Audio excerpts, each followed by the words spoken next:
This guy has a huge problem. Every time he falls asleep, he immediately wakes up in nightmarish world full of monsters. It's pretty much impossible to survive there, and whenever he dies, he returns to Earth. Kim Woo-jin has been trapped in this exhausting cycle for 12 years. He's gotten used to the pain of dying, but it's impossible to get used to being constantly exhausted for 12 straight years. He tries to get medical help, but no specialist can figure out what's wrong with him. To stop dying in that hellish nightmare, he's forced to study and master weaponry, martial arts, jungle survival, military tactics, and every other discipline that might help him stay alive a little longer. Thanks to all that effort, he starts dying less often. But the fundamental problem of sleep deprivation never goes away. All he wants is to lie down in his bed and get some goddamn sleep, even if only once. Then one day, blood suddenly starts pouring from his nose. Before he can do anything, everything around him becomes blurry, and he dies right there in a pool of blood. When he opens his eyes again, he feels like he's finally had a proper night's sleep, but the sight around him is far too familiar to be happy about it. He's back in the same nightmare world. Only this time, there's no second chance. It's a terrifying realization, especially with a giant lizard monster lurking nearby. But thanks to his vast experience, our guy knows exactly how to survive here. In fact, he's become the top predator. He leaps out of his hiding spot and slices the monster in half with a single clean strike. Then he begins searching through the corpse for its core. It looks disgusting, but he swallows it whole. Because of a unique ability he discovered, every time he eats a monster core, he gains a portion of that monster's powers. As planned, the safest first move was to head to a brighter place untouched by monsters. Woo Jin headed for the safe haven, while Aura farming on trees along the way. A night had passed, and he was savoring a welcome change in his life. Finally, he can get a night of perfect sleep whenever he wants. It had been a month since he permanently crossed over to a much harsher reality. The adjustment period was short. He was already proficient when it came to survival. Throughout the month, he continued heading towards the light. Just because he feels more liberated to fight now doesn't mean he regularly seeks out a hunt. Risking his life for fun in this place would be pure madness. Still, there are days when he can't fight the itch to get into a fight. Coincidentally, that itch crops up whenever hunger strikes. Today's breakfast was a giant bat. A sneak attack was all it took to take the poor monster down. As per his routine, he carved up the dead monster's body and fished for the monster core. This essence, present in every monster's body, gives the hunter the chance to gain new power upon consumption. Ever since he made these things his snack of choice, adapting to the harsh surroundings had become a lot easier. He also discovered another relevant fact during the first month. According to the badge he found in his pocket, the body he took over belonged to someone with the status of a third-class mercenary. Surprisingly, he could read the system of writing in this world. The existence of mercenaries and the identification token suggests that people are living and thriving somewhere in this violent world. Finally, he could see the light at the end of his month-long journey. On the outskirts of the monster-free zone, he was taken aback by the sight of a clearly man-made trap laid on the floor. That can only mean one thing. There might be people nearby. Elated, he ran faster towards his destination. A few minutes later, he reached a clearing and found a humble wooden house. Excited to interact with another human after a month of solitude, he knocked on the door and found that it was unlocked. He cautiously entered and called out to see if anyone was home. On top of a dining table, he found a leather-bound book. The title reads Demonic Realm Chronicles. Skimming through its contents, he was taken aback. This book detailed the history and practical knowledge of the realm, an encyclopedia of sorts. Everything was recorded quite meticulously too. For the sake of his survival, this thing would be a must-read. While he was engrossed in its contents, he didn't notice the man of the house entering with a crossbow locked, loaded, and aimed at his head. The old man was wary of the stranger standing in the middle of his dining room. One foul move and he wouldn't hesitate to put a hole in Woo Jin's head. While Woo Jin was glad to see another human being after so long, Woo Jin recognized that he must look like a home invader or robber. He raised his hand to signal that he didn't mean any harm. He just found a house in a remote area and came in out of curiosity. The old man did not give a damn about his reason. He was shooed away like an unwanted animal. Woo Jin did not escalate the tension, but before going his own way, he wanted to ask the old man something. Would it be possible to borrow the book? He really wanted to give it a read. If needed, he would be willing to pay a price. The old man asked what he would do if he were refused access to the book. Woo Jin truthfully answered that in that case he won't hesitate to take it by force. He reached for his blade, alarming the old man as he gripped his crossbow tighter. They sized each other up for what felt like forever. Woo Jin had no real estimate of the old man's danger level, but he could feel that he would never lose. Ultimately, the old man lowered his weapon, and cooler heads prevailed. He believed that a petty thief wouldn't necessarily bargain for a book. He introduced himself as Hector. Kim Woo Jin also gave a proper introduction, but his name was quite peculiar and hard to pronounce around these parts, so he went by Jin instead. Hector understood that the young man wanted to get some reading done, but the book was precious to him too. He cannot lend it out to a stranger. If he really wanted to study the material, he'd better stay for a while. In return for free lodging and reading time, he could help with some simple chores around the house. It was a great deal, one that Jin had no problem accepting. And so, he ended up staying at Old Man Hector's house. He was a gruff man, but he was not a bad person by any means. He was even kind enough to feed Jin home-cooked meals. That night was the first time he'd had warm soup in a long time. It was so delicious that the first bite brought him to tears. He briefly considered that Hector might be an angel in disguise. The old man routinely went out to hunt by sunrise. One time, the old man spilled that he was scouring the woods to take revenge on the monster that killed his comrades. Hector looked like a weathered warrior, strong and stoic. Seeing him so nervous whenever he went out to hunt was worrying. Whatever it was he was looking for must be a considerably powerful beast. When the old man leaves, Jin reads through the chronicles, absorbing as much information from the pages as he can. The history of this accursed realm began with the Northern Empire. It was a tale as old as time. The king of the north was blinded by greed and laid his hands on the otherworldly gate. Legends say that on the other side of the gate, the truth of all creation and immense power can be found. On that day, when the greedy emperor tried to force his way into the promise of unlimited power, the calamity was triggered. All sorts of powerful monsters emerged from the otherworldly gate. With their power and sheer numbers, turning the entire northern region into a demonic realm only took 9 years. In an effort to push back, humanity united many fragmented factions to form the Order Alliance. They built a barrier to stop the expansion of the demonic realm. That's enough lore drop for the day. As Jin expected, there was a lot of useful information crammed into the book. According to written reports, the deeper you go into the demonic realm, the stronger the monsters are. Jin's own experience backed this up.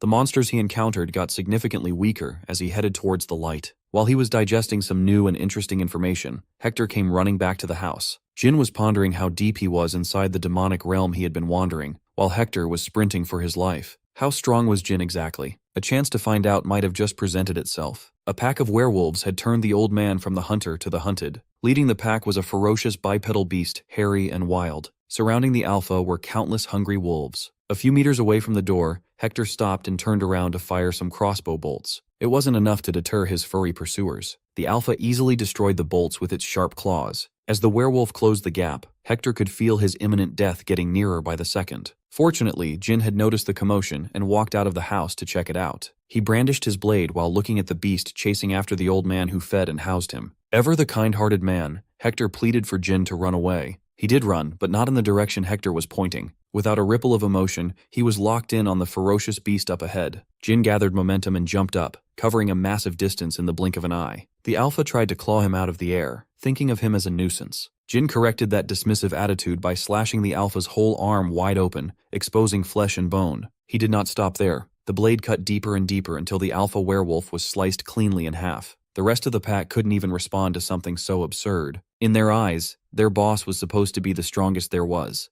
Similarly, Old Man Hector watched the young man with awe and fear. Taking down a werewolf in a single slash was not normal at all. Jin broke the silence by audaciously asking if the alpha was considered a strong monster. Hector found it bizarre that the boy he took in was asking such a ridiculous question. Everyone in the area knows that werewolves are strong, incredibly so. Jin would love to know more about these monsters after he deals with the rest of the pack. The wolves looked at him with rage. He just killed their alpha after all. Jin estimated that he probably faced stronger monsters. But given that about 40 dogs were surrounding the house, he might be screwed if he gets careless. Instead of fighting all these mutts, slicing the throat of the second-in-command sounded like the most efficient way to shatter their crumbling morale. It was easy to identify the second strongest dog, aside from the dead alpha. The brown-haired werewolf standing at the very front with an exceptionally large build was a promising target. When Jin raised his blade, an air of death emanated from his stance. The werewolf felt the menacing force coming off him and hesitated to make a move. It tried to size him up and looked into his eyes, but eventually averted its gaze like a scared puppy. The second-in-command started moving, but he wasn't loading up an attack. He was moving to get the fuck out of there, running for his life and leaving the rest of the pack to fend for themselves. Second-in-command pathetically yelped, presumably telling the other dogs to scatter and run.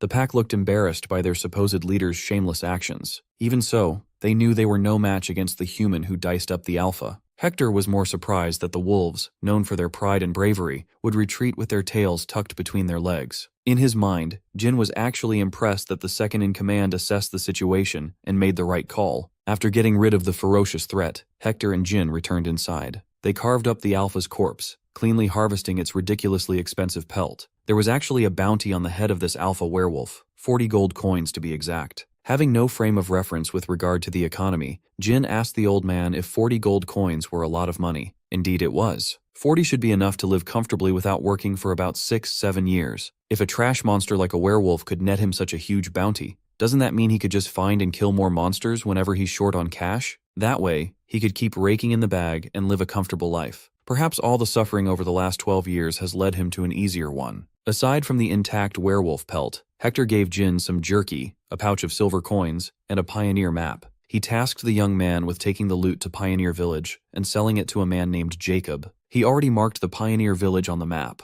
He was certain that Jacob would buy the werewolf hide for a fair price. After receiving the old man's kindness over the past few days, he hesitated to accept something so valuable. Hector insisted that he was simply paying the fair price of revenge. He already told the kid that he had a grudge against this beast. He thanked his mysterious guest for finally fulfilling what he couldn't over the years. He just hopes that they meet again if the opportunity arises. Jin shook the old man's hand and also expressed his gratitude. The very next day, the pelt was bundled up, and he was ready to go. He had gotten used to living slowly with Hector, but now, it's time to return to the wilderness. On his way to the destination marked on the map, he was being surveilled by a familiar figure. The cowardly werewolf was keeping a worryingly close eye on his departure. The beast looked like it was up to no good. Pioneer Village wasn't too far. A whole day of walking, and he had reached the first walled settlement he'd ever seen in the middle of the demonic realm. He entered the village without a fuss after showing his mercenary identity token. It was quite well stocked for a small town. The residents weren't particularly welcoming to newcomers, though. The dirty looks he was getting were not pleasant in the slightest. He chalked it up to being a stranger in a strange land.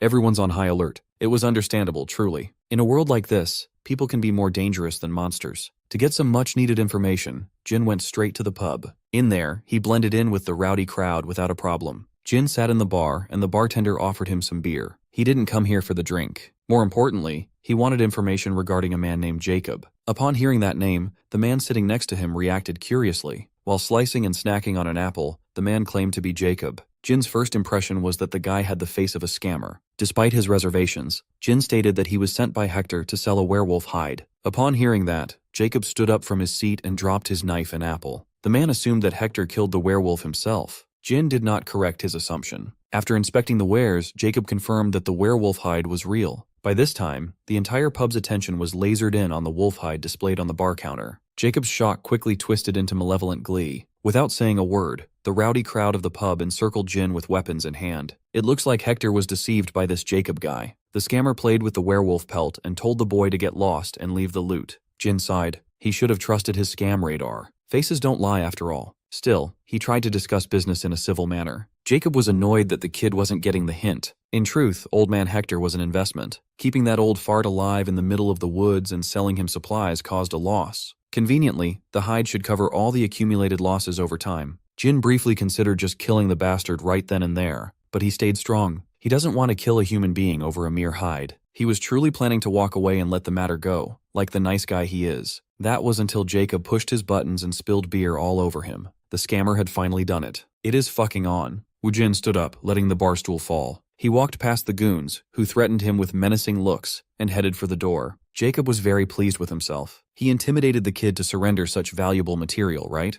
Wrong. Jin was just walking towards the door to get something heavy to seal it with. He turned to Jacob and gave the scumbag a lesson. If he intended to scam someone from the start, it would have been better to go for the neck instead of the back. The scammer scoffed, not realizing what was about to happen. Since the kid doesn't value his own life, Jacob ordered his goons to attack. Jin let them get closer to him. It would be easier and faster that way. People like these won't even give him a guilty conscience once he's done taking their heads. Jin parried the closest goon who tried to stab him with sloppy technique. The parry was so strong that it got the man's whole arm vibrating along with his blade. While stunned, cutting his stomach and letting the entrails pour out was as easy as pie. The next few goons who tried to get to him started falling like flies. A big guy with an axe tried to cut him down with impressive force but horrible timing and skill. In response, he turned a nearby table over to bury the big guy in furniture and soup. While trying to push the heavy wooden table away, the big guy lost all strength when Jin cut his fucking head off. Wu Jin was cold-bloodedly adding to his kill streak like he was taking a casual stroll in the park. Jacob looked at the boy he tried to rob and murder and realized that he wasn't built for this shit. A fighter this strong in this small area, there was no way Jacob wouldn't know about someone like that. At this rate, his goons will fall and he'll die for nothing. The fastest goon in the pub tried to sneak a dual-blade attack from Jin's flank, but both arms were cut off before they could make contact. The bald brawler was next. Jin rolled the guy with a shoulder bump and literally dug his fingers through the poor man's chest. To finish the job with a fatality, he separated the brute's upper and lower body with a clean slice.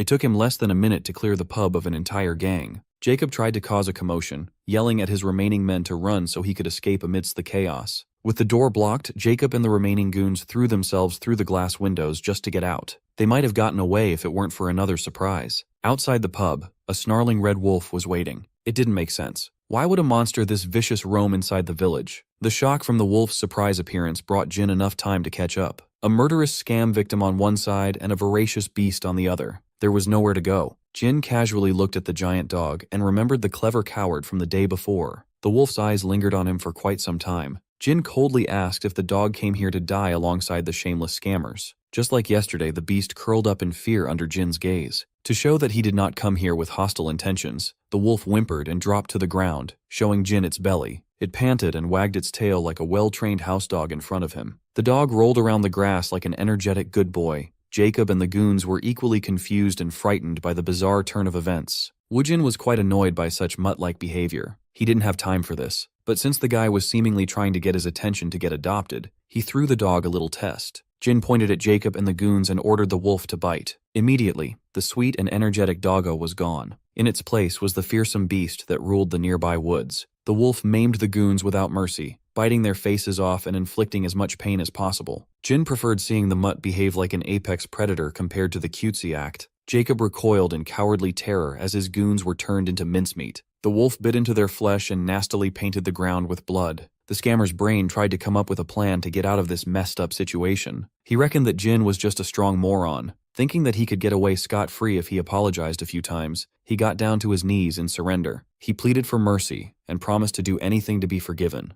Of course, he was just doing this to get out and plot his revenge afterward. Jin wasn't stupid. He parked his blade right next to the scammer's head, scalping that son of a bitch just a little. Jacob didn't dare move a single inch. He was completely wrong about this kid. If there was one thing Jin hated, it was being taken for a pushover. Well, he was. He used to be that way. Back on Earth, his boss would put on an acting masterclass in apologizing for a delay in his salary. That pig would cite that the factory wasn't doing so well. Back then, Kim Woo-jin was a soft-hearted pushover who didn't want to rock the boat. So, he accepted. Showing that kind of weakness was a mistake. Once his boss knew he had no backbone, the salary that had been a week late was delayed by another month, multiple months, and eventually, he was slaving away for free. He was so pathetic that the manager had stopped putting on an act, snapping at him whenever he asked to get paid. As always, that fucker would claim that they should be sticking together when times are tough financially, even though his golf clubs were brand new. In the end, Woo-jin was branded selfish, and the treatment got worse. He never wanted to live that way ever again. Jin turned his back on the scammer as he mulled over the valuable lesson he had learned back then. As expected, Jacob immediately pounced on the opportunity to do some fuckery. He drew a short blade hidden in his waist and attacked. The bait was successful. Jin swiftly turned back around to welcome the sneak attack with perfect clarity. He grabbed Jacob's wrist and kept him upright within striking distance. People like Jakin do not know the meaning of the word remorse. The world would be a better place with one less person like that.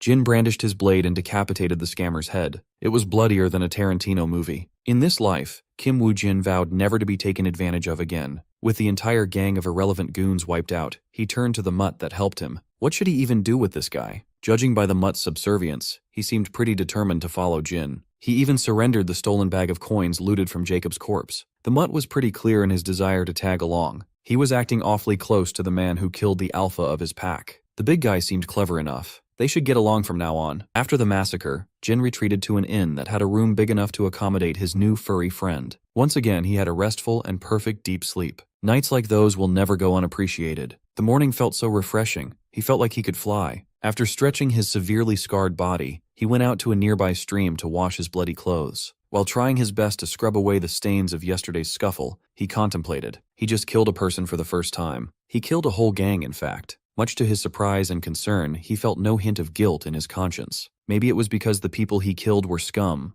but that wasn't the real reason. Instead of guilt, the emotion he felt at that time was the same as when he was out hunting monsters. It was an intense thrill, indescribable by mere words. There is a change occurring something inside him. Perhaps he was cursed. Nevertheless, the most important thing was survival. One thing is certain. His life in this nightmare world will be vastly different from the unfulfilled life he once led. He won't suffer absurdity, and he will live in abundance. That will be his mantra from now on. Alongside the mutt, he trekked towards the next human settlement nearby, 5th Pioneer City. He still needed a buyer for his werewolf pelt. For now, he instructed the mutt to stay nearby while keeping out of sight. He would attract too much attention inside the 5th. According to the chronicles he read, he would have to visit the nearest Order Alliance to receive a monster bounty. The fifth should have a branch of the Order Alliance. It did not take him long to find the place. When he walked into the pristine building in the middle of the city, he saw a bored employee manning the front desk. Upon confirming that he was in the right place, he dropped the werewolf pelt on the table. He just came by to collect some bounty. The employee was unenthusiastic, thinking he was being pranked with some dog skin. Upon seeing the whole head of a dead werewolf, his eyes almost popped out of their sockets. This time, Jin did not deny killing the werewolf himself. He was escorted into a separate room and was politely asked to wait. A few minutes later, a different Alliance employee came in. Given the amount involved for the bounty's payout,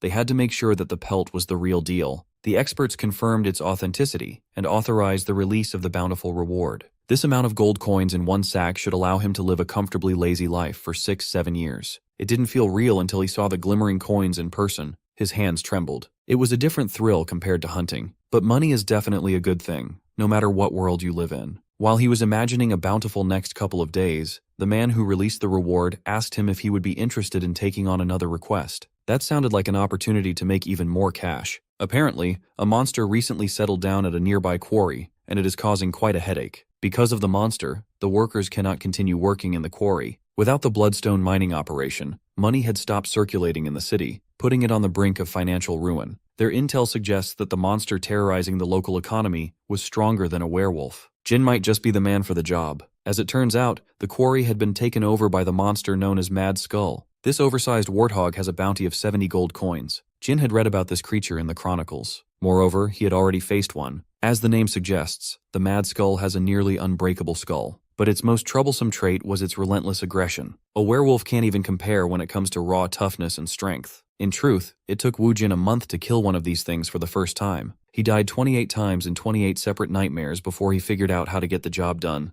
With all that in mind, he readily accepted the job. His next prey had been decided. The very next day after getting all the necessary intel, Kim Woo Jin headed for the quarry. He heard that mining operations stopped due to monster activity. However, the gloom of an abandoned quarry was still a bit unnerving. This was not a place he would want to stay long. Wanting to finish the job as soon as possible, he headed for the massive mining tunnel, but was stopped before entering. Gathered outside the tunnel was a group of people claiming to have arrived first. They were just prepping for battle, so it would be cool if Jin waited for his turn. Right away, he was ticked off that a bunch of randoms wanted him to waste time and queue for a monster hunt. The leader of the group suggested they join forces so there would be no waiting game. They were clearly a mercenary troop. If these mercs were good enough to kill the Mad Skull, coming all the way here would have been for nothing. He doesn't really want to fight some people who are just trying to make a living. Even though there would have to be some loot sharing, it might be better to keep the peace and work together. Still, he knows not to trust these strangers too easily. Showing a little bit of teeth, he confronted the mercs about why they'd want to recruit someone they know nothing about. The red-haired leader chuckled and embarrassedly admitted that he was the type to prioritize safety over performance. He took one look at the lone hunter and knew that he was strong. He would be a huge boon to the team. Still speaking with a hint of hostility, Jin asked how Red gauged his strength. Red simply pointed to the side and answered that the wolf would not be following a weak master. The mutt was now licking the face of one of the mercs, a beautiful blonde woman. She claimed that even the Order Alliance had not been able to tame a prideful, independent wolf before. Jin specifically told Mutt to stay hidden, but here he was, licking some pretty lady's face. He's just like me for real. He quickly figured out why the mutt disobeyed. It was because of meat. This shameless creature dared to munch on the nice lady's meat when Jin had never tasted this world's meat cuisine yet. The mutt must have read his thoughts. After one big bite, he tossed the drool-covered piece of meat to his master. Everyone was stunned upon seeing such an absurd scene. Jin was pissed that his new pet was expecting him to take a bite out of tainted meat. Still, even though it was covered in wolf saliva and dirt, it sat perfectly on the ground, waiting to be consumed. Jin's body moved against his will and reached for the dirty meat. It had been a while since he had a real meaty dish. His mind protested, but his body was moving on desperate autopilot. Before his human dignity was tossed aside in front of a bunch of strangers, a kind hand stopped him from throwing away his humanity. The lady who originally gave Mutt the meat cheerfully handed him a fresh one, still sealed in cloth. Right then and there, the famished Kim Woo-jin started believing in gods. In this cruel world, he found a gorgeous goddess he could trust, the goddess of meat. After a quick lunch with the mercs, the whole group entered the mining tunnel illuminated by magic crystals. Jin was still savoring the remnants of his lunch. It was delicious, savory, and a tad spicy. It was incomparable to the monster meat he had to consume for survival. The goddess of meat turned to him and started some late introductions. Red's name was Jonathan, captain of the Black Marlin mercenary group. The goddess was Claire. Kim Woo-jin gave them his full name but cut himself off. just introducing himself as Jin for easier pronunciation. When the group reached a grand clearing in the middle of the mining area, Jonathan halted the march and quickly got to work. Everyone knew their jobs, and they worked efficiently. The trap team set up the nets, and the spear team moved to their assigned positions. As for Claire and the captain, they will be fulfilling a very important task. Jin watched as the air around the two turned light and full of life. Claire opened her grimoire and gave him his first glimpse of magic in action. The chronicles mentioned the use of magic in this world, but seeing it in person was an entirely different experience. Staking her own name, Claire drew an unknown power through some sort of prayer. With incantation and magic circles, she cast a feather step on the captain.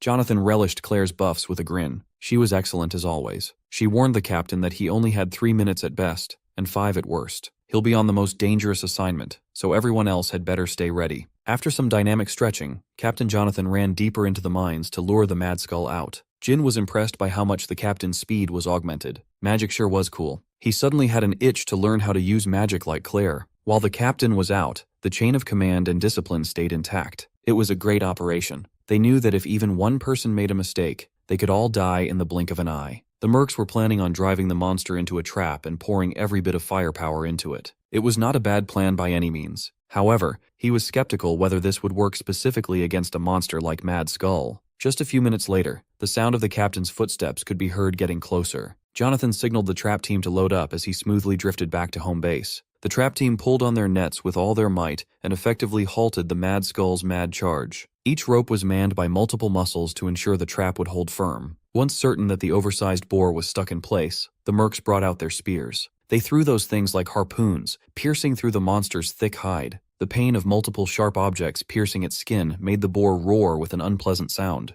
It made the trap team falter a little, but they remained standing. Fueled by the pain and its natural aggression, the Mad Skull generated more sudden force than they were expecting. Jin watched in high alert as the entire trap team was lifted off their feet. When it came to raw strength, the beast easily outclassed the entire mercenary troop combined. After landing back on the ground, the trap team tried their hardest to regain footing. Weaknesses in a few key areas resulted in the beast breaking free from the restriction. It immediately aggroed into the team that dared to tie the beast down. Claire was directly in its line of sight. Worried, she hurriedly loaded up a magic spell to repel the monster. Jin wasn't going to let the woman with the most delicious meat get mauled by a reckless boar. Without a hint of fear, he faced the Mad Skull in isolation. The overwhelming force threatened to send him flying, but he gambled his aura by stopping the violent charge with his bare hands. Claire saw what he was doing and warned him against such a boneheaded approach. He did not listen, nor did he need to listen. He might be one of the few people in this world who knew how to properly take down a Mad Skull. Jin pushed the tusks to the side, creating some space. Using that gap, he reached for his blade. He sliced up,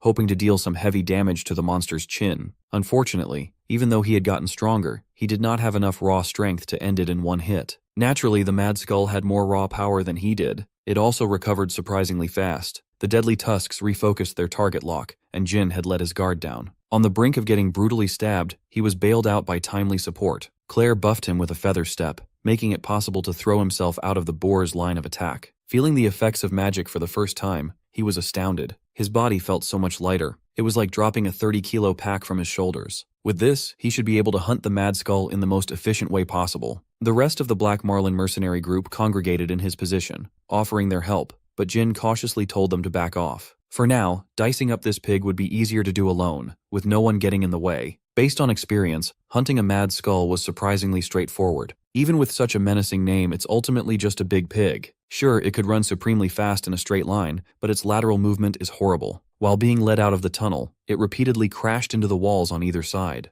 Managing its aggro while moving side to side is the easiest way to stop that seemingly unstoppable charge. After letting the beast make a fool of itself multiple times, Jin continued taking advantage of his agility buff. In desperation, the Mad Skull tried to take a bite of him, but it was too slow. For the second step of the hunt, one must view those tusks, as long swords, as the monster's hands, except that these murder weapons cannot be cut with a blade. The real juicy target was what's in the middle of those tusks, the monster's weak point, the nose. With a perfectly timed counter, Jin chopped that big-ass nose in half. He had already expected a crazy rampage after landing such an attack, but the pain of that wound should intensify with every movement. Eventually, it will become impossible to attack any further. Once the Mad Skull is exhausted and drained of blood, it's time to carve up the beast. Jin started the slaughter with the hind legs, slicing them apart to cut off mobility. Once the forelegs are out of the picture, that creature won't even be able to stand, let alone attack. After immobilizing and carving up his victim, a disturbing smile crept across his face. The mercs followed the fight, worried about the lone stranger. When they saw the aftermath of the Mad Skull's last-ditch effort to survive, they shuddered.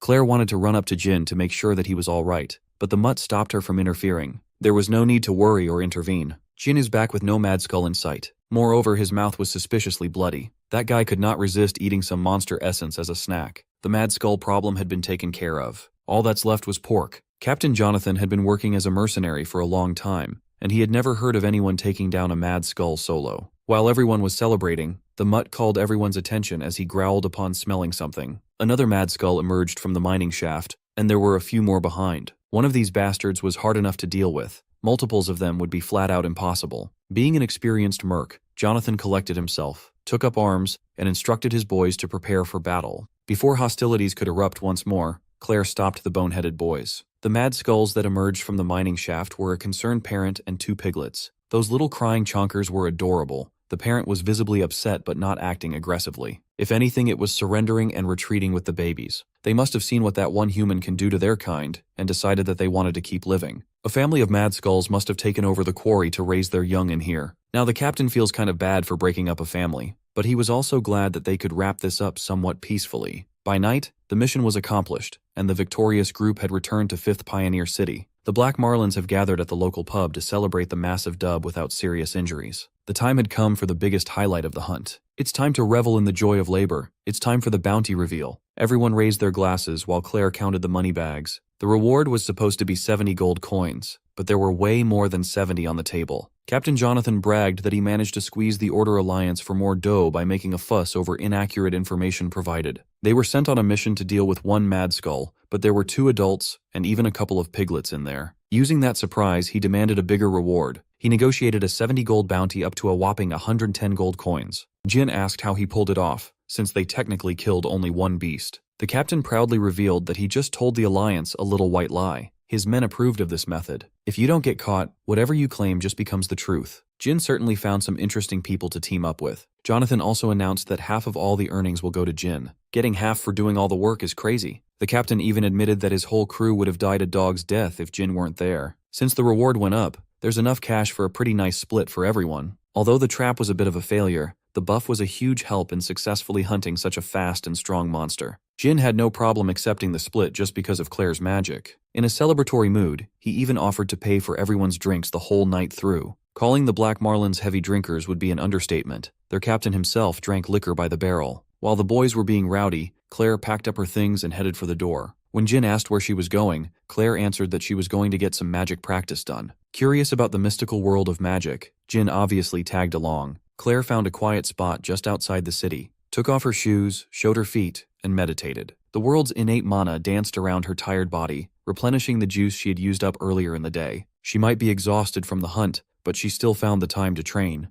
Jin was impressed. With Claire's help, perhaps learning magic was a possibility for him too. When he brought it up with Claire the next day, she was open to the idea of tutoring him in arcane arts. She was surprisingly agreeable. She wanted to give him something as a gift anyway, so this was the perfect opportunity. When the Mad Skull charged at her, Jin stepped up to the plate, unlike a certain useless captain. She made sure that Jonathan heard her complaints about failing to uphold one of the basics of combat, protecting the mage. The captain interjected, warning Jin that learning magic cannot be done overnight, and they would have to leave 5th Pioneer City in 2 days. Claire argued that Jin could just tag along. Still, Jonathan didn't see any reason why such a strong monster hunter would waste his time following some mediocre mercenaries. He understands that a brave wolf is usually most comfortable alone. Interfering with his journey would be rude. They got it twisted though. Jin doesn't really have anything planned for the future, but the captain was making him feel like he needed to save face for no reason. Playing along with the lone wolf persona, he asked where the Black Marlins were heading next. They have a big job lined up in the 4th Pioneer City, so the course is set. Awkwardly averting his gaze,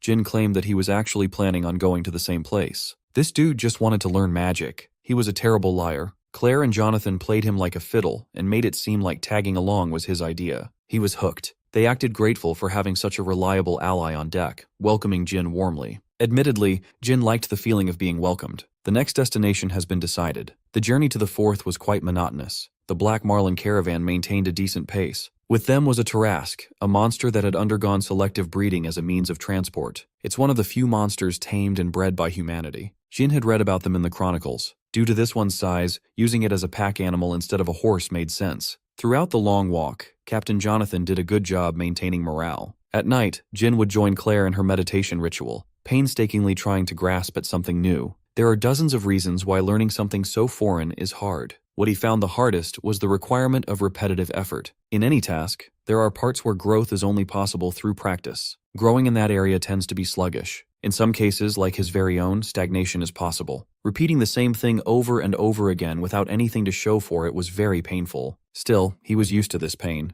Kim Woo-jin persevered. He did not repeatedly die, enduring 12 years of pain to survive the demonic realm. To give up now. One cold night, while meditating alone in the middle of the serene woods, he felt his first spark. Claire saw it happen from afar and merrily went up to him with her congratulations. It took Jin 10 whole days just to feel the faintest spark of mana. It was a difficult process to say the least. Claire admitted that he was on the slow side of progression, but progress was progress, no matter how slow. Some people with absolutely no talent go their entire lives without sensing mana. For the second stage of their lessons, she pulled out a vial of blue liquid from her pouch. She poured the shiny substance into a metal cup and put on her gloves. Preparations are done. It's time for Jin to get undressed. Not knowing what was about to happen and where her gloved-up hand would go, Jin's imagination ran wild. After getting rid of his clothes, Claire dipped 2 fingers into the sticky substance and got to work. She used that thing to draw an elaborate magic construct covering Jin's backside. This would make it possible to inject him with mana to make a path. Once the structure was solidly connected, she started the injection process.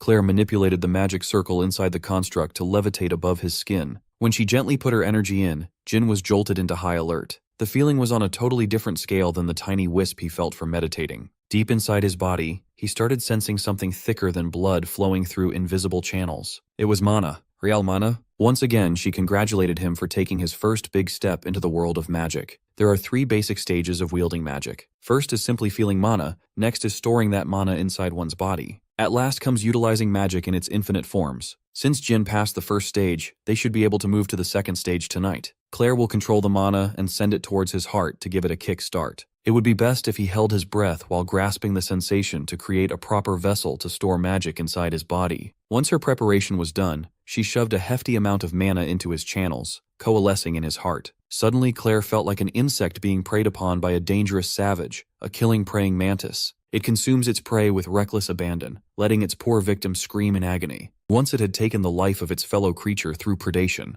the mantis turned. It looked deep into Claire's soul with its 100 eyes. She snapped back into reality, shaken to the core by the ominous energy. Claire tried to stop the mana infusion, but she couldn't. Her mana was being drained at a ridiculous degree. At this rate, she will be sucked into oblivion. Thankfully, the mutt was there to watch over the process. Sensing the danger, he wrapped his tail around Claire and yanked her away. If it wasn't for the red wolf, she would have been reduced to a dried-up husk back there. She owed the clever big fella for that clutch save. When Jin woke up from unconsciously sucking her dry, Claire collapsed onto her knees. He worriedly checked on her while she was distracted by what she saw. There was no mistaking it. That horrible scene came from Jin's mental world. Mental worlds manifest when a person's power and nature take a tangible shape. It depends on the life that the person has lived, varying from person to person. For such an ominous presence to exist in Jin's mental world, just what kind of life did this man lead? Worried and curious, Claire asked him a question that needed an honest answer. She asked if he had ever eaten an internal core before. Jin wasn't familiar with the term, so he didn't know how to answer. Claire explained that internal cores were the crystals found inside a monster's body. It was the thing he called the monster essence. Not seeing any problems, he admitted to eating them from time to time. Genuinely concerned about his physical and mental health, she asked how many cores he had eaten. Since he started using them as his main food source when he started hunting, and he's been killing non-stop for about 10 years now, he roughly estimated that he munched on maybe tens of thousands of them. He didn't see any problems with doing so. His stomach was never upset about his diet.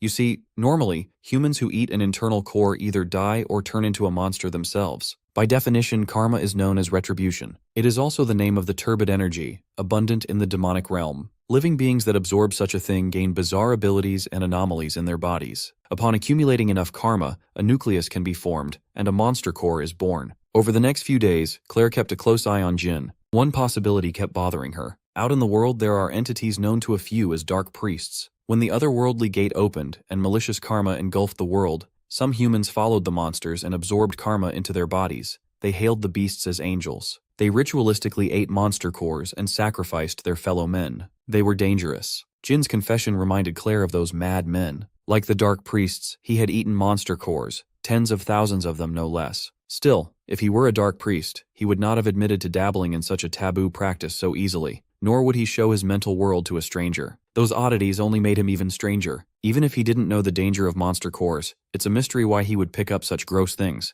let alone eat them. In truth, Jin just saw other monsters eating monster cores and copied them. It wasn't that big of a mystery. Now that he wasn't hiding his unhealthy eating habits, Claire implored him to stop pushing his luck and stop snacking on karma-filled cores unless he wanted to die. Jin heard out her perspective, but he's a perfectly healthy living witness who opposes her idea. Clearly, her information wasn't as rock-solid as she believed, but if it was somewhat correct, his lack of guilt after killing people and his thirst for a good fight might be connected to his diet in some way. He appeased her by saying that he'd try, but Claire knew that this guy wouldn't stop. She warned her that he wasn't just risking his life, he was sabotaging his potential to use magic too. That gave him a real pause. The man prioritizes magic over his own life. Claire elaborated that in his current state, it will be difficult to use mana manifestation. Fortunately, he should still be able to use mana arts at the very least. Encountering an unfamiliar concept, Jin's curiosity was piqued. A few days later, the Black Marlin mercenary group reached 4th Pioneer City. Upon entering the plaza, they joined a packed crowd of armed people, all of whom looked like mercenaries. Given the scale of the quest, the number of participants wasn't too surprising. Furthermore, the whole operation was being overseen by a true blue Holy Knight. With a high and mighty scowl on his face, the crowd made way for Holy Knight Raymond and his men. Jin gave the white-haired big shot an evaluating glance.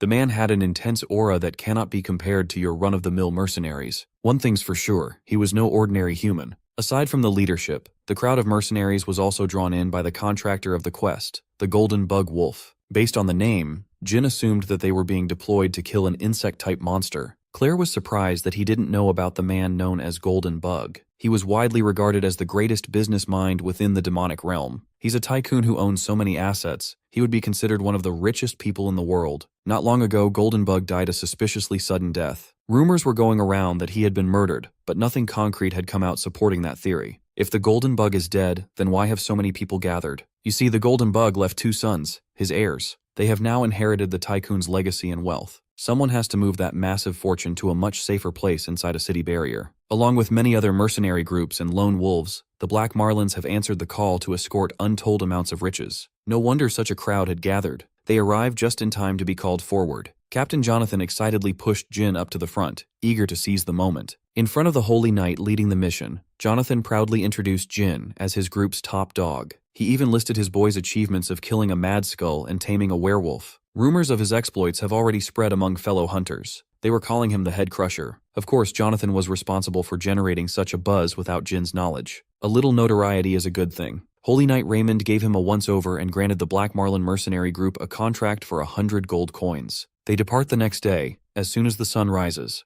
the shrewd captain was hyped. They secured 100 big ones just to move some payload with other mercs. Jonathan knows how to play the game. Half of the pay is for labor, the other half is for name value alone. Thanks to Jin's rapidly rising name value as the Head Crusher, they secured a pretty big payout rate. As the name suggests, people believe that Jin had a habit of crushing the heads of the monsters he faced. Whoever came up with such a thing had a terrible naming sense for sure. As long as they get paid the big bucks, Jin doesn't mind a little bit of fame coming his way. Besides, this mission will put him one step closer to learning mana arts. The night before the expedition, the mercenary group's quarters were alive and bustling with activity. When you put a bunch of meatheads under one roof, they quickly form a fight club for entertainment. Some mercs were itching to beat the shit out of someone, so they fought amongst themselves. Claire was standing in the corner to make sure that Jin knew what he was getting into. Wrapping his fist up, he was up for the next round of hand-to-hand brawl. She mentioned that Holy Knights are known for their proficiency in mana arts. Jin's plan tonight was to draw their attention and secure an opportunity to learn from experts. According to the chronicles, Holy Knights respect strength above all. If he could get that Raymond guy to acknowledge his prowess, he should receive proper treatment. Tonight, with everyone watching, that shouldn't be too hard to do. This is an arena where fighters risk their reputation and gamble with their aura. It was the perfect stage to get a big shot's attention.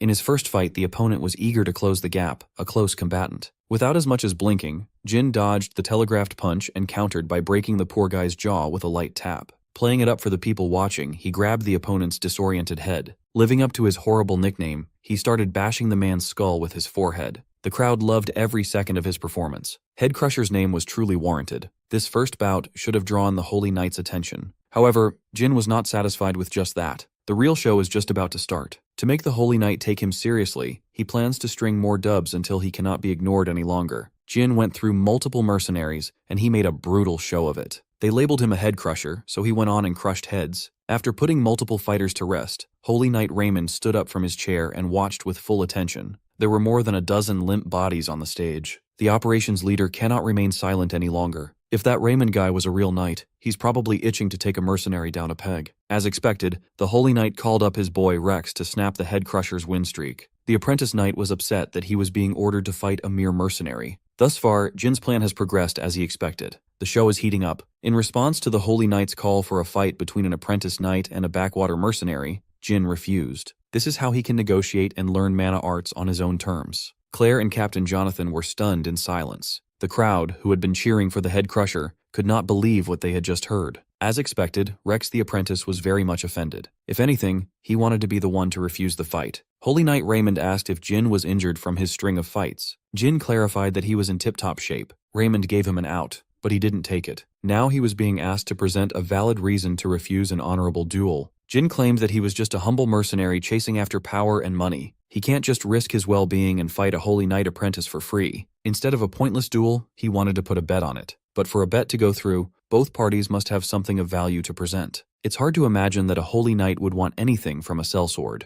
Jin admitted that he wasn't a grand enough figure to boost anyone's reputation. He does have an ungodly amount of money from all the bounties he saved up, though. The crowd erupted in laughter upon hearing his crazy proposal. Suggesting gambling with a Holy Knight who lives and dies with honor was certainly a move. Insulted, Rex wanted to jump into that arena and beat the crap out of him. Raymond held him back and denied putting money on the line. Instead, he wanted Jin to waive all liability for any damages sustained during the fight if he lost. It was clear that Raymond wanted to hurt him bad, really bad. That works wonderfully for Jin. He won't have to put his hard-earned money at risk, and he could beat up some snob to his heart's content. He readily accepted and opted to hold on to his terms after the duel was over. Rex bandaged up his fists and entered the arena while giving the audacious merc a nasty look. They sized each other up, looking into each other's eyes. As expected, his fellow mercenaries cheered on for the head crusher. Some of them even wagered their entire fortunes on his win. Claire was worried and urged him to signal if it got a little too much, but there was no need for all that. He simply uttered, "Nah, I'd win." Rex was given the green light by his boss to go all out. Raymond recognized that the man hailed as the head crusher wouldn't be an easy opponent. Right from the get-go, Rex circulated mana all over his beefed-up body. Those who were in the know recognized the ignition of mana arts and lost all hope for Jin's victory. Rex took one strong step and closed the gap in an instant. Jin recognized the danger level of the speed. This red-haired brute was definitely on a different level compared to mana-less small fries. Rex's explosive attack was refined and backed by powerful force. Too bad it only grazed Jin. Taking a clean hit from something that strong might just blow his head smooth off. Experiencing mana arts at such close distance, his interest towards the concept was growing. Rex caught him lacking and out of balance, forcing Jin to block a straight punch with both arms. The excess power sent him sliding backward. He was almost knocked out of the makeshift arena. Rex was feeling himself after that one. Despite Jin's rising renown in the demonic realm, all Rex could see in front of him was a wild beast who dared to look down on a Holy Knight's honor. The crowd's confidence in the Crusher was waning quickly. Even Captain Jonathan was worried that he might lose all the money he bet on his boy. Claire might be the only one concerned about his well-being while Raymond watched silently. Rex picked up the pace and rained punches relentlessly. Despite the momentum clearly on the side of his apprentice, Raymond could not shake a strange feeling. When Jin fought against other mercenaries, he didn't drag out the fight and took them down with savage brutality. For some reason, he was moving extremely passively against Rex,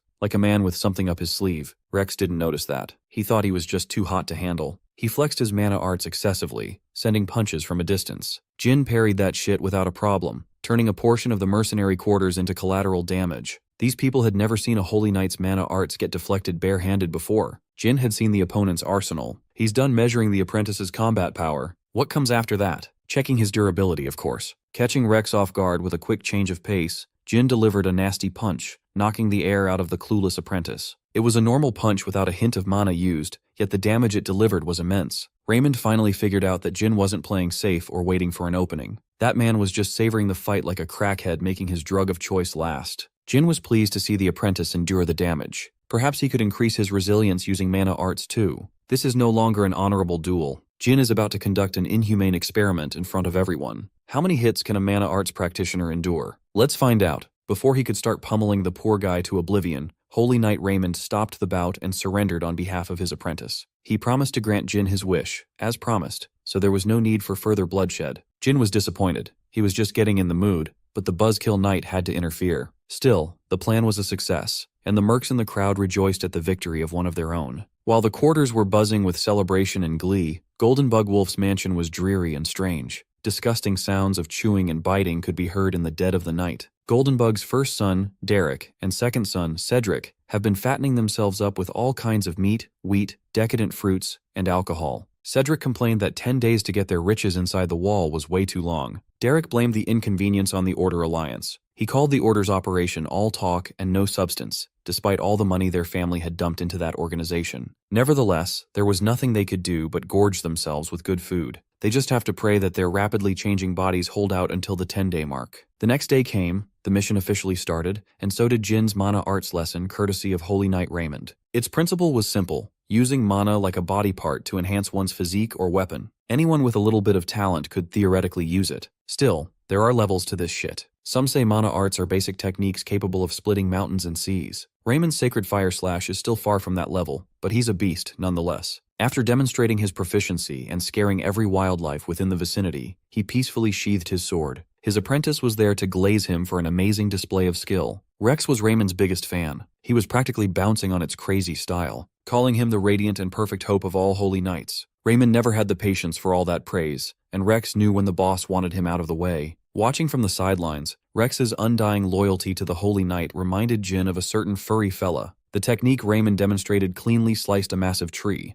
It definitely looked stronger and more polished than the clingy apprentice's attack. Even so, Jin wasn't too thrilled by its power. He thought it would be stronger and flashier. After the initial demonstration, Raymond instructed him to focus and give it a shot. He detailed how to flex the arm, pop the veins, and contract the muscles properly. Jin must visualize holding the mana within his muscles. Up to that point, it was very similar to what Claire had already taught him. Surprisingly, following the steps allowed him to tap into a surprisingly deep well of mana within his body. It was a calm and light flow. There was no mistaking it. This was the mana he drained from Claire. Once his will touched that source of power, a sudden change occurred. Raymond was focused on giving him a lecture on gradual consumption and body acclimation when he noticed the peculiar power emanating from his student. It was hard to believe that a common mercenary was able to manifest mana arts right after seeing it once. More importantly, this guy's mana was definitely an anomaly. It was thick and ominous, suffocating even. Mana arts take their color and form based on one's mental world. Such a nefarious power is a reflection of one's very essence. Even a holy knight like Raymond had never seen anything like it. Unbothered by his oddity, Jin gripped his blade, infused it with his dark mana, and showed off some of his moves with flawless execution. Perhaps his proficiency was still low.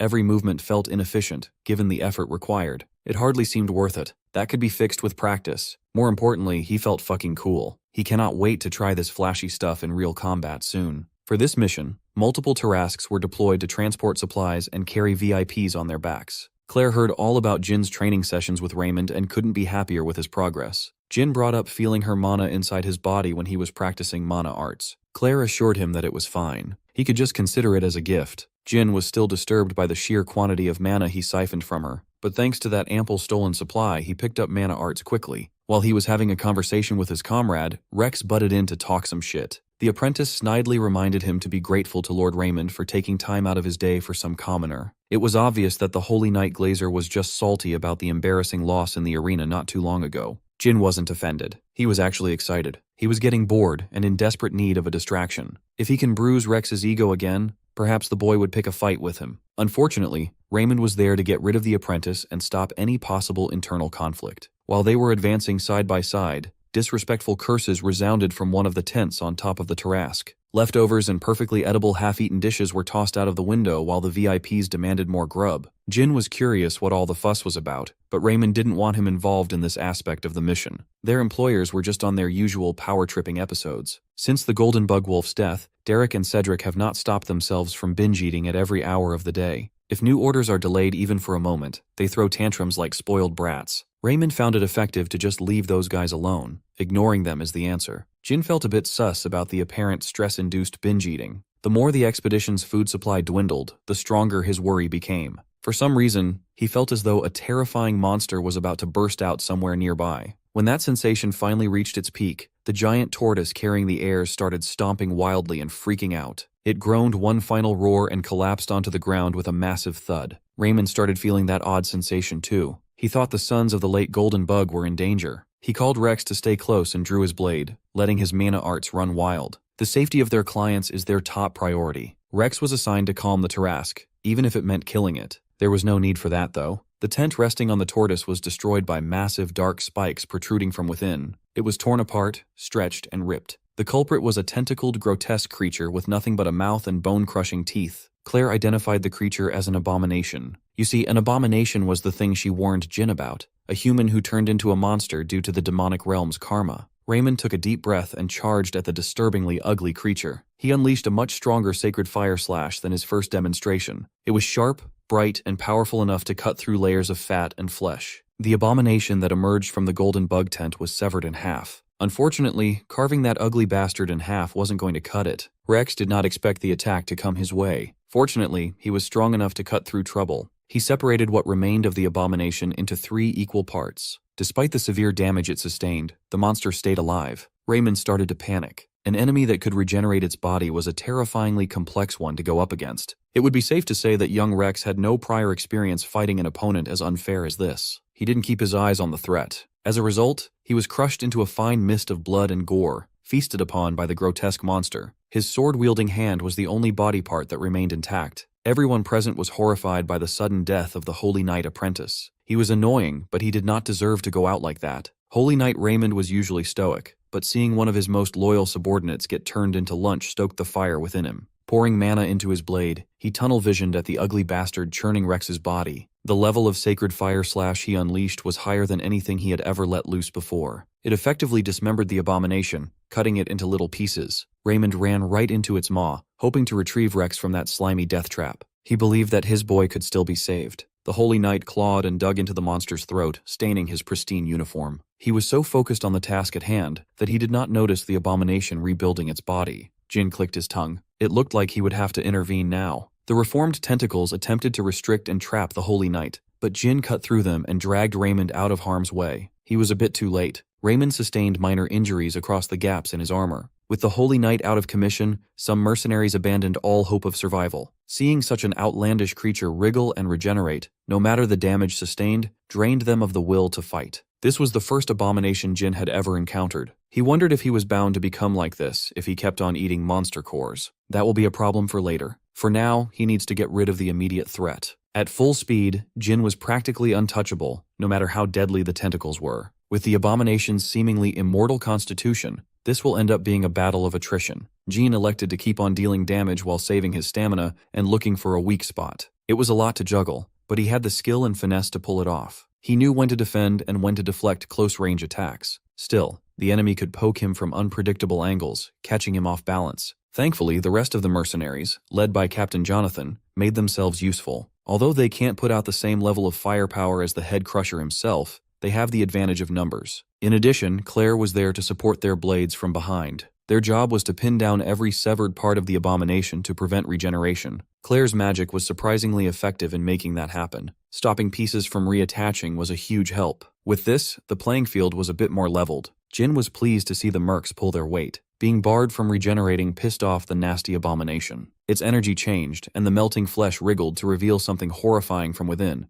Faces of tortured souls. Those faces probably belonged to the gluttonous sons of Golden Bug. After changing forms, it formed more tentacles to retrieve the pinned down pieces. The ordinary mercs and their magically enhanced blades weren't able to put up a fight. Thankfully, Jin was there to interrupt the reintegration before the abomination could get back its full power. The horrifying face with bleeding eyes screeched at him angrily. It extended its tongue like a frog trying to catch a fly, but Jin was ready to deflect. He warned Jonathan and the rest to keep a distance, but the abomination got stronger somehow. The emergence of its true faces must have triggered some sort of evolution. Jin's plan was quite straightforward. Keep hacking away at it. If he can do it enough, the internal core will surely show itself. The captain assured him that the mercenaries hired for this job weren't frauds. They have been studying the monster's attack patterns. Jin welcomed their help and tapped into his freshly learned mana arts. He served as the main vanguard and main attacker, while the rest were relegated to a supporting role. With his blade enhanced by mana arts, his speed and power were significantly upgraded. He sliced and diced to his heart's content. Once he trimmed enough fat from the bloated bag of garbage, the other mercenaries joined in on the bloody festival of blades. As Jin expected, hack it enough times, and the internal core will show itself. As soon as he set his sights on that core, it was over. He sliced that thing in half, halting the abomination's rampage altogether. Everyone finally breathed a sigh of relief. Holy Knight Raymond woke up just in time to watch the ending. What a useless leader, man. Everyone celebrated with pride. They knew that when word spread around that they took part in taking down a terrifying abomination, their reputation was bound to shoot up. While the mercs were feeling relieved and hyped, Jin had snuck away with the internal core in tow. Unbeknownst to everyone present, some sexy nun was secretly watching the whole fight unfold. She lamented that in the end, Derek and Cedric were no different from their useless father. That whole family was so utterly incompetent and useless to her cause. Nevertheless, the nun's interest had already shifted to the man who stifled her plan. She was curious about who he was and why he had taken the tainted internal core. After an action-packed day, the caravan camped out to spend the night in a clearing. While everyone was in the comfort of their tents, Jin preferred the outdoors. Out here, he could inspect the only loot he got from killing the abomination. After making sure that there was no one watching, he took a bite out of that internal core. Suddenly, his mind was transported to a memory that didn't belong to him. His psyche was transplanted in the body of some fat fuck tied to an altar, gagged and bound. He saw and heard a woman dressed in black talking about how incompetent the golden bug was. A few meters away, another man was in the same position. If they wanted to live on, the woman encouraged them to show her how special they were. She retrieved a small vial of unknown liquid and dripped it into the fat man's eye. Corruption swiftly spread throughout his body. The pain was mind-breaking. It was a disgusting process, to say the least. Thankfully, Jin snapped out of that fucked-up memory. It felt way too real. His stomach turned and he threw up his guts. This thing very rarely happens, but eating an internal core can sometimes grant you the owner's fleeting memories. Come to think of it, these internal cores are full of side effects. The memory he just suffered through probably belonged to one of the golden bug's sons. Now he knew how they turned into that repulsive abomination. Jin learned from Claire that abominations originate from an overdose of karma. The liquid that the witchy woman used must be a concentrated form of turbid karma. There's a decent chance that he just witnessed a dark priest at work. While he was lost in thought, Claire came up to him. It's time to leave. Seeing the dude soaked in sweat and pale as a ghost, she suspected that this boy had eaten another internal core against her constant advice. He debated telling the others what he saw, but it might just cause misunderstandings. Keeping it a secret until he knew more would be safer. Without tipping Jin's sharp senses, the woman from that vision continued keeping a close eye on him. The witch watched his every action and tried to figure out what he was plotting. She was confused to see some random guy eating raw internal cores while working for the Order Alliance. She wondered if they would meet again. By that time, will they be allies or enemies? When the sun rose, Holy Knight Raymond held a funeral for those who fell during the attack. He offered his prayers to Ea, the god of harmony. Raymond paid his respects to his apprentice, Rex, recognizing his bravery and dedication to peace. He could only hope that his passing would not be in vain. Jin dueled with the guy once, and even though they didn't have the best interactions, it was still a shame that he died so young. Raymond looked up and saw a red wolf aura farming on top of a cliff, obscured by the sun itself. He respectfully dropped to one knee and gave thanks to the regal beast. Jin asked Raymond what he was doing all of a sudden. By the Holy Knight Order's views, the red wolf is considered the closest companion of Ea, the god of harmony. The appearance of one at Rex's funeral must mean that Ea was offering them comfort and recognition. Jin bluntly explained that the dog was just his pet mutt. His words sounded blasphemous in the Holy Knight's ear. Calling a red wolf a mutt was an insult to Raymond's beliefs. To clear up the misunderstanding, Jin gave his pet a threatening look to stop acting out and come down. Mutt readily ran down the cliff and steadily stood before his master. As far as Raymond knew, red wolves were considered untamable.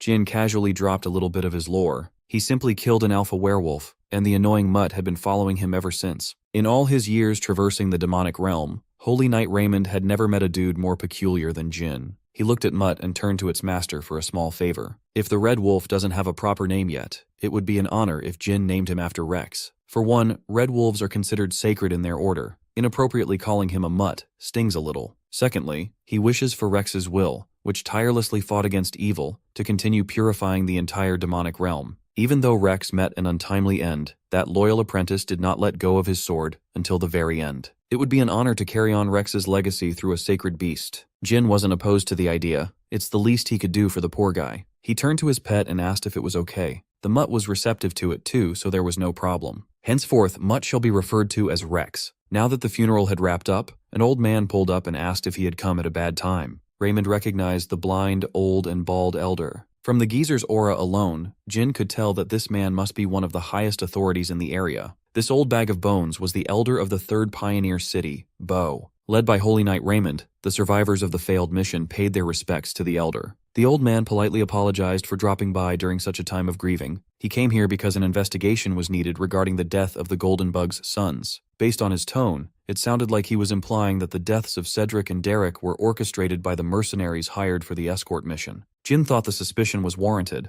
Their clients died during the transport of a massive fortune. It's only natural to suspect the people who constantly risk their lives for money. Raymond was ready to testify and provide evidence in support of his men. Elder Bo didn't see any problem with that. What he was more concerned about was how the heirs turned into abominations. Walking right next to Jin, the geezer commented that he could smell the stench of a dark priest all over this incident. If that wasn't direct enough, he referred to Jin by name and asked for his take on the incident. Jin did not take the implication kindly. He did not appreciate being suspected of being a dark priest. By the end of the day, the caravan was escorted into the third pioneer city. Jin and Raymond were escorted into the Vritra Arena, a training ground well equipped for a decent-sized army. Elder Bo was used to the fact that talented people show their talent from a young age. Jin, on the other hand, appeared out of nowhere not too long ago. He quickly piled up massive feats one after another. On top of that, he happened to get involved in the biggest incident in the pioneer cities in recent memory. On paper, it was only natural to be a little wary of the rising star. Jin acknowledged that he really comes off shady. Hell, he wasn't even from this world originally. Even so, the old man's request to spar was a little out of left field. Raymond also opposed this so-called spar. They just got out of battle not long ago after all. It would be best to give Jin some time to recuperate. Elder Bo pressured them to accept his terms by threatening them with criminal charges if they refused to cooperate. It was completely unreasonable. Jin felt slighted for being put in such a tough spot, all because of his abnormal strength.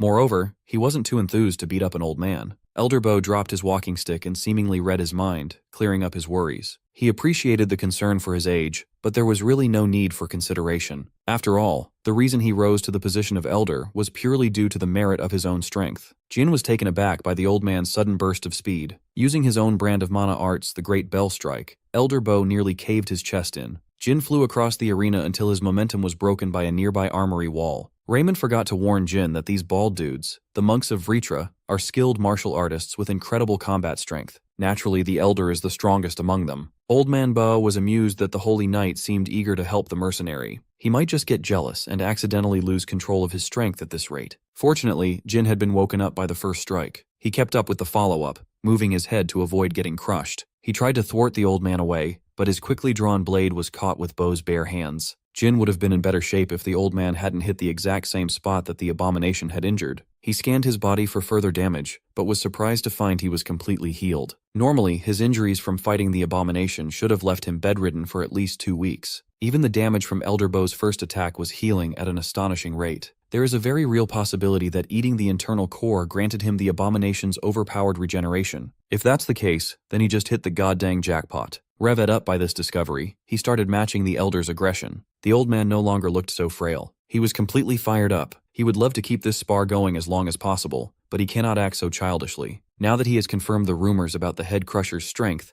it's time to move on to the next phase of investigation. Using his mind's eye, he took a really close look at Jin's soul. Long ago, Elder Bo gave up 2 eyes to unlock his third. With this sacrifice, he gained the ability to pierce through the essence of the human soul. Using his gift, he could confirm whether Jin was truly a dark priest or something else, a rising new light perhaps. Elder Bo saw the same imagery that Claire was subjected to when she peered through Jin's internal world. Using the light of his third eye, Elder Bo vanquished the beasts on the surface level and unlocked what lies beneath. What he saw was an internal world beyond his wildest nightmares. Jin's soul can only be described as a cage populated by every kind of demonic realm residents. Doing this exercise in the middle of a spar might not have been the smartest move for the elder. Jin did not take advantage of the old man's stunned state. He didn't even know what was happening since he was unable to sense Bo's mana. The elder averted his soul gaze, but the feeling of dread stayed. Jin's mental world goes beyond unpleasant and straight into terrifying. It was a mystery how the young man's mind hadn't collapsed yet. He definitely wasn't a dark priest.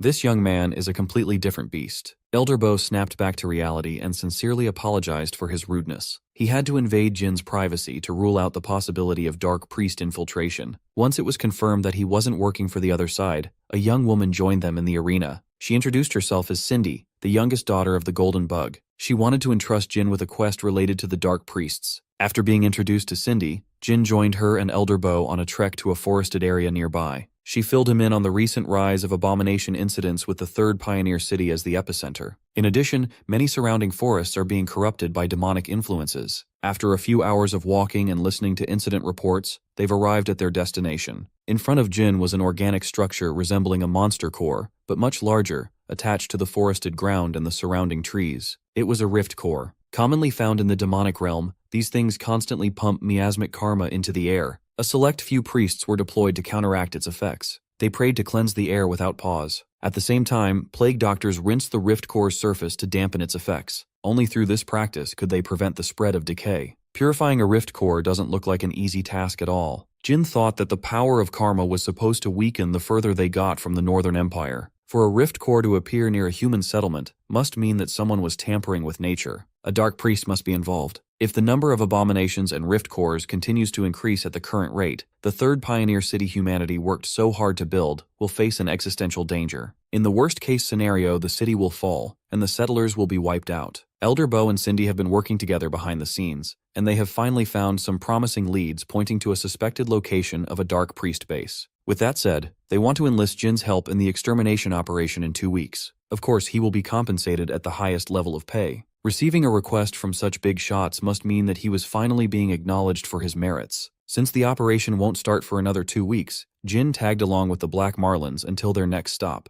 In the middle of the day, Claire was nagging him about all the crazy torture and punishments that confirmed dark priests were subjected to. It did not take the mercenary group too long to reach their final destination. They touched down the city behind the walls Yurgis. It was a massive place, on a scale incomparable to the small pioneer cities Jin had seen. Yurgis was also dubbed the safest place in the demonic realm. Perhaps he could settle down and live here someday. Now was not the time to think about peaceful living, though. While the caravan was on a short break before entering the walled city, Jin pulled Holy Knight Raymond aside to talk. After notifying Raymond about his upcoming mission, he told Captain Jonathan and the rest of the Black Marlins his plan to return to the third pioneer city for a quest. Cap knew how it goes in the mercenary business. Comrades go their separate ways after a job concludes. Still, it's always a bit sad when that day arrives. When asked about their future plans, Jonathan's next move was to simply drink and then drink some more. The same goes for the rest of the group. Claire might be the only one with a reasonable path forward. She intends to look for another job in the city. Even though the recent payouts were decent, she's still far short of the money needed to enroll in the Magic Tower. Jin was unfamiliar with the term. Claire deprecatingly explained that even though she calls herself a mage, she's just an amateur who gathered common knowledge. Her skills are barely past the beginner level. She would have no trouble making a living with just the magic she cobbled together, but she's greedy and ambitious. Claire wants to learn higher-class magic. She risks her life day in and day out as a mercenary to save up money and attend the Magic Tower to make her dreams a reality. Claire was basically working to further her studies. Jin found that incredibly admirable. Since it sounds like she needs the money more than he does at the moment, Jin fished out his sack of gold coins and asked if this much would be enough to get her enrolled. Of course, Claire profusely rejected the free money. She couldn't possibly be that shameless. Jin insisted that this wasn't charity. He just wanted to pay her back for everything she'd done for him. Before she could refuse again, Jin dumped his heavy sack on her hands. He was certain that they would see each other again. Maybe she'll be a high-class mage by then. Claire nearly teared up. She had never received this level of kindness from anyone. From the bottom of her heart, she thanked him and vowed to repay the favor someday. With that taken care of, Jin bade his temporary mercenary family goodbye. He wasn't with them for long, but the bond formed was real. They were good people in an otherwise cruel world. Holy Knight Raymond already had a chat with Jin earlier. He watched the peculiar mercenary walk into the sunset from afar. Rex the Red Wolf gave him one final knowing look before joining Jin. 2 weeks later, Jin officially joined the mission to exterminate the suspected Dark Priest. Elder Bo and Cindy stayed in the city but deployed their best men. Although she recruited Jin for the job, she was a little bit of a skeptic when it came to the mercenary. She was one of the few people privy to the fact that Jin had eaten a monster core before. Still, Elder Bo fought to have Jin included in the operation. He already verified that the young man had no ties to dark priests. Despite his assurance, Cindy firmly believed that consuming monster cores leads to the loss of one's sense of self. It was basic common sense. Even her brothers fell victim to that fact. The only reason the geezer was protecting Jin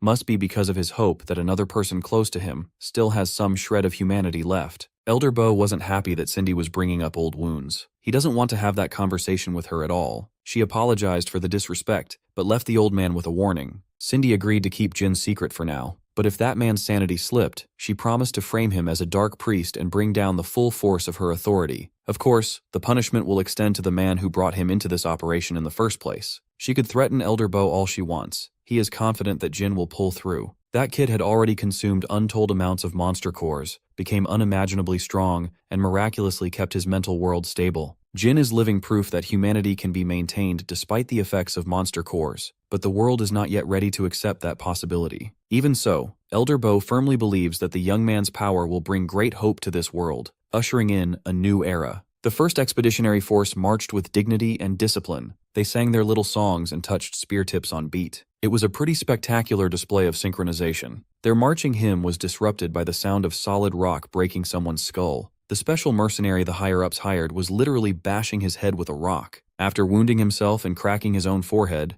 Jin counted up while freely bleeding from his rock hole. When his count reached the 600th second, his flesh writhed and stitched itself back together. He thought the uneventful march was a great opportunity to test out his new regeneration ability. To heal a shallow head wound, it takes about 10 minutes. The fracture he got from the abomination was a bit more serious, and it completely healed in 2 days. He won't test it now, but a severed arm would probably regenerate within a month or something. This is precisely why he cannot kick the habit of eating monster cores. Sometimes you just win the ability lottery. Jin was itching to use this thing in actual combat right away. Word about his experiments reached the man in charge of the mission. They've all heard of his head crusher nickname, but none of them thought it meant a habit of crushing his own head. Jin apologized for the graphic experimentation, but Expeditionary Force Supreme Commander Roland from the Order of Harmony doesn't seem to mind. On the contrary, he was fascinated by geniuses like Jin. He believes that geniuses are supposed to be fucked up in the head. Since Jin was a mercenary handpicked by Elder Bo, he must be one. Changing the subject, Jin asked the commander about their game plan. Roland admired his genius impatience to get down to business. Roland detailed their strategy to head north of the third pioneer city. They will clear out every rift core on the way, while closing in on the center. The exact duration of the operation is uncertain, but the goal is to complete it within 10 days. Jin argued that the area to cover wasn't too big, and 10 days might be a bit too long. Roland agreed that normally, that would be a long-ass time, but they're about to find out why the timeline had been stretched. Because of the rift cores, monster territories have expanded. In fact, they just entered one of them. A ground-dwelling little monster with sharp teeth tried to get the jump on Commander Roland,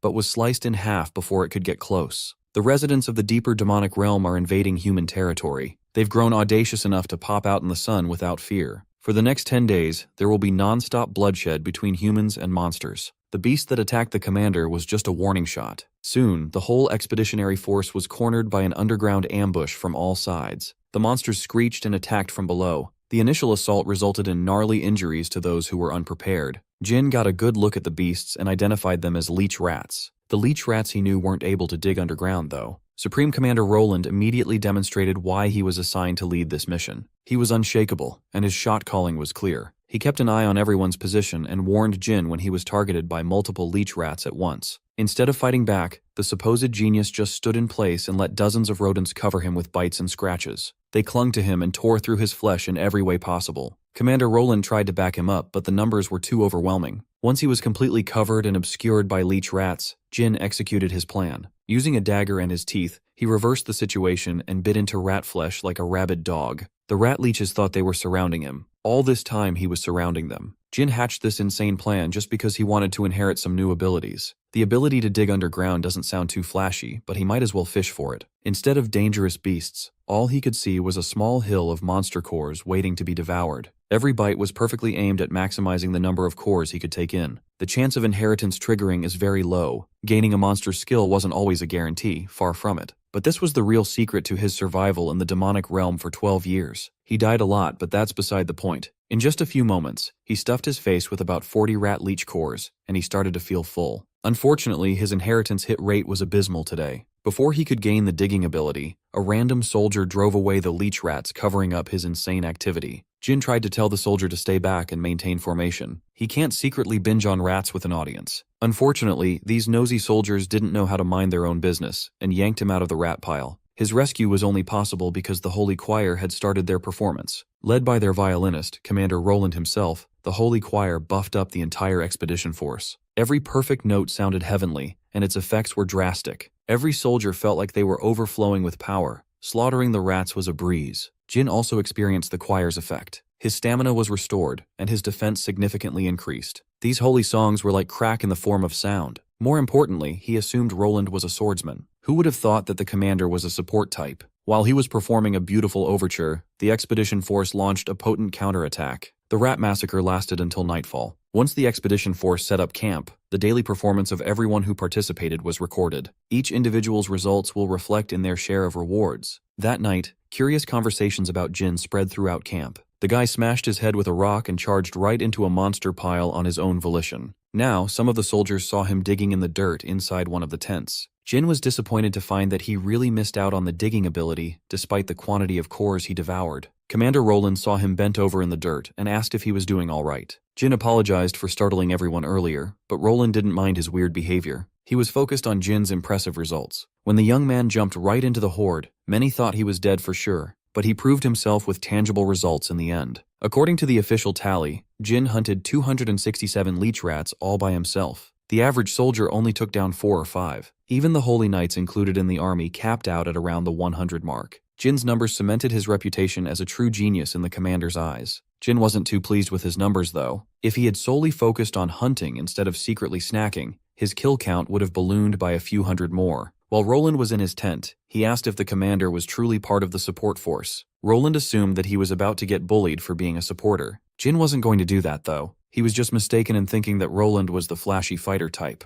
His expectations were very much subverted. Commander Roland admitted that in his heart, he's the kind of man who desires to wield his sword on the battlefield. But the main reason he joined the Order Alliance was to fight for peace. Countless people have lost their homes and loved ones because of the demonic realm's expansion. In a cruel world like this, he chose to play a role that would be most helpful to the most people. As a swordsman, he's only slightly better than average, but his musical skills are considered top tier. Jin was surprised to hear Roland's motivations. He thought the man would be an annoying dude obsessed with geniuses. In truth, he was just a decent person who was doing his best to benefit humanity. Jin's respect for the commander rose sharply after their conversation. 7 days have passed. The 10-day deadline is fast approaching for the quest. The expedition force had made significant progress, advancing deeper into the north, while destroying numerous rift cores along the way. They've faced all kinds of monsters, kobolds and rabbit beasts, you name it, they've killed it. The deeper they infiltrated the expanding demonic realm, the stronger the encounters became. Miraculously, the soldiers' morale was even higher than when they first began marching. Out in the front lines, one man was carrying the workload of an entire army by himself. He slashed through monsters effortlessly. No matter what kind or what size, Jin cut down every monster that dared to stand in the way. He wasn't slaughtering these beasts out of the goodness of his heart. He was, of course, aiming for their juicy monster cores. Unfortunately, he had been extremely unlucky. Over the past week, every core he bit into was a dud. Commander Roland received reports of Jin's exploits on the front lines and was flabbergasted. He could not help but laugh that an entire army was getting outdone by a single mercenary. The Order Alliance's pride must be bruised by now. One of the Holy Knights asserted that this wasn't a laughing matter. Their soldiers have become far too lax, while Jin has been amassing an ungodly number of performance points. Roland chose to view this as a positive thing. Thanks to Jin's reliability, they barely have any casualties so close to the 10-day mark. Their destination is just right around the corner. It would be best to get some rest while they still can.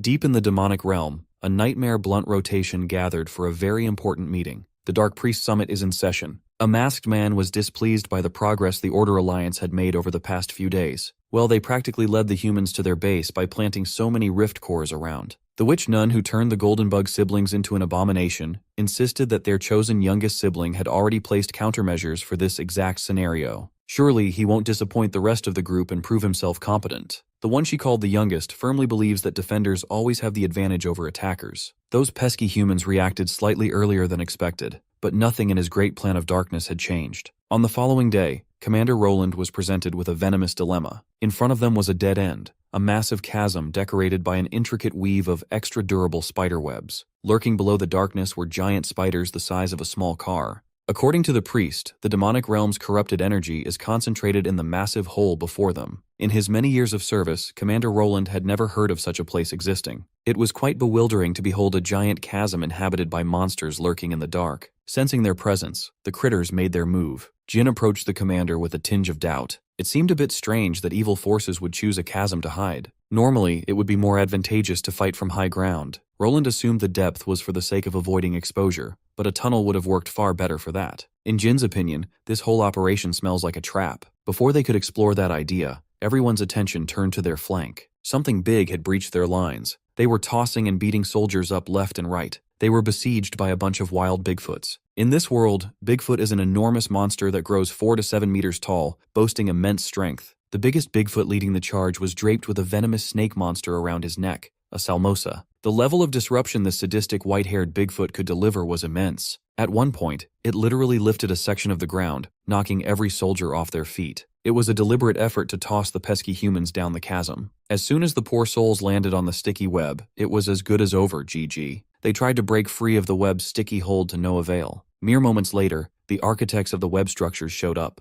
Hungry spiders sensed some prey stuck in a trap. Now it's time to feast. Commander Roland made the swift call to prioritize taking down the Bigfoots to prevent any more of his men from falling into the murder hole. He and his holy choir set up buffs and all kinds of support magic to strengthen the team. While everyone was freaking out and fighting for their lives, the real demon watched with a grin on his face. Instinctively seeing him as the biggest threat in the entire army, the Bigfoot chieftain violently gravitated towards Kim Woo-jin. He dodged the first attack coming his way, letting Bigfoot's uppercut go wide. Commander Roland and the soldiers looked at Jin's predicament in horror. The largest of the pack wasn't only the strongest, it was using that troublesome snake as a weapon too. Eventually, Bigfoot succeeded in bringing the fight into the hole. It would be a shame if Jin died from fall damage. Thankfully, he was able to save himself by using his blade to stick to the walls. After that, finding a safe foothold was surprisingly easy. Jin looked around, and the Bigfoot chief was effortlessly using the webs like it was a fun obstacle course. It has the strength to one-shot people and the mobility to utilize the precarious terrain to its advantage. Willingly facing a Bigfoot in close combat would be insanity. To make matters worse, that ape somehow learned to use his snake's venom for long-range harassment like it's a gun. The more abilities the Bigfoot demonstrated, the bigger Jin's smile grew. All he could see were coveted abilities that he could steal by consuming their delicious monster cores. Right then and there, he lost his footing and fell, only to be caught by one of the many winding webs. Before Bigfoot could catch up again, he cut himself free from the sticky situation and dove deeper below. The beast showed how agile it can be, yet Jin was toying with it without a proper foothold. Normally, when two monsters join forces to fight,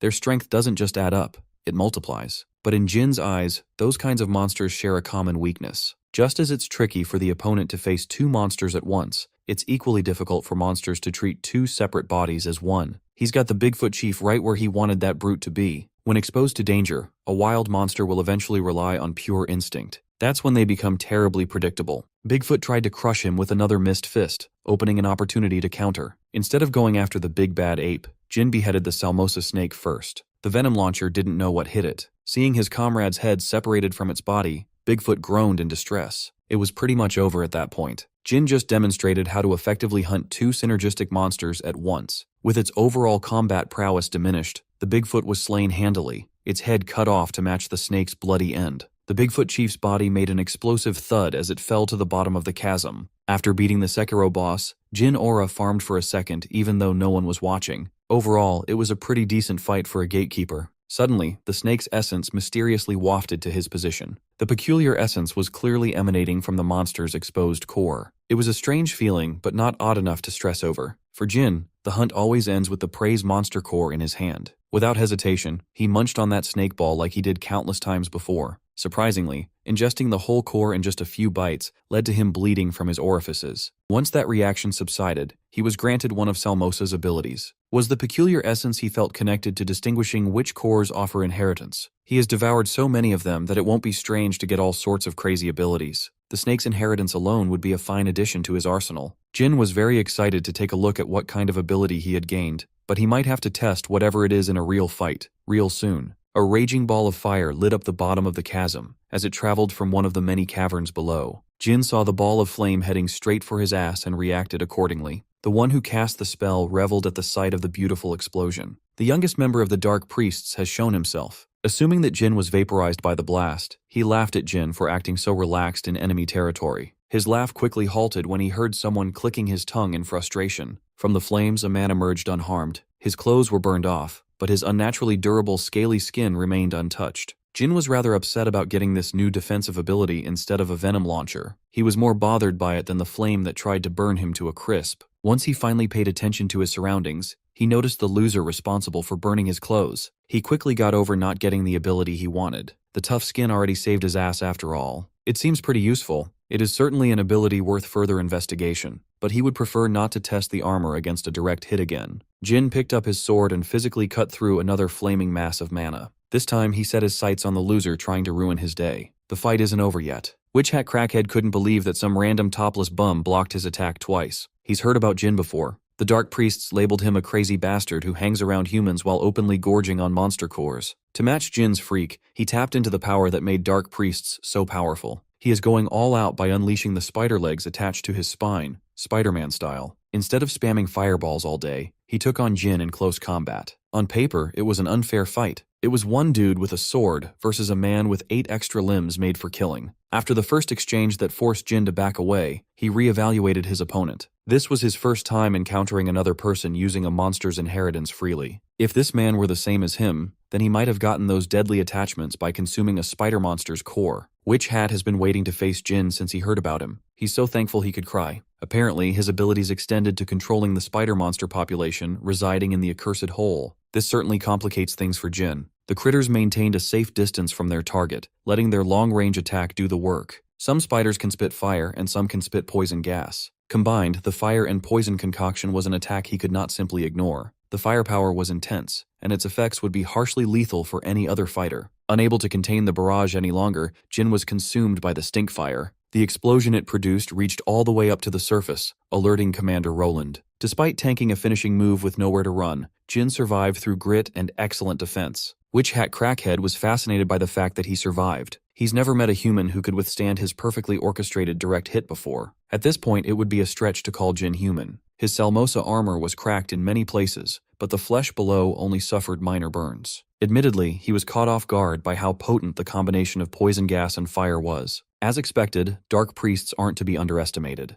After softening him up with stink and heat, Witch Hat threw himself at Jin. Using his sharp spider legs as retractable weapons, he engaged the barely recovered enemy. Based on the crazed smile on his face, it looked like he was having the time of his life. He's been itching to test out his close combat prowess against someone who could pose a real challenge. The spider's legs gave him an unfair advantage over a single sword. It was becoming increasingly apparent that Jin needed to change strategy. He can't keep blocking and parrying. Using mana arts, Jin enhanced his blade. With that extra injection of power, he was able to parry a spider leg attack and briefly stun his opponent. Unfortunately, he wasn't able to capitalize on the stun since this fight was never a one-on-one to begin with. Just when he was starting to turn things around, the fire and poison gas attacks restarted. Once more, Jin was forced to endure being grilled with some poisonous seasonings. Frustrated, he thought of dealing with the annoying spiders first. But that won't be easy with a Dark Priest constantly on his ass. Currently, his internal organs have sustained severe damage from the fire. His regeneration and stone skin abilities kept him standing, but they are reaching their limit. And this time, Witch Hat didn't wait for him to emerge from the fire. He got in there to press the attack. Gradually reaching his limit, Jin thought of a batshit crazy plan to get out of this hell. Witch Hat flexed his spider legs and used them to riddle Jin's back with holes. The pain and damage were so debilitating that he lost grip of his blade. Feeling his spider legs digging into flesh, Witch Hat rejoiced. He laughed like a maniac while holding Jin in place and gradually making the gnarly wounds bigger and bloodier. He's never met such an intriguing enemy before. Now he understands why the other Dark Priests wanted to leave the guy alone.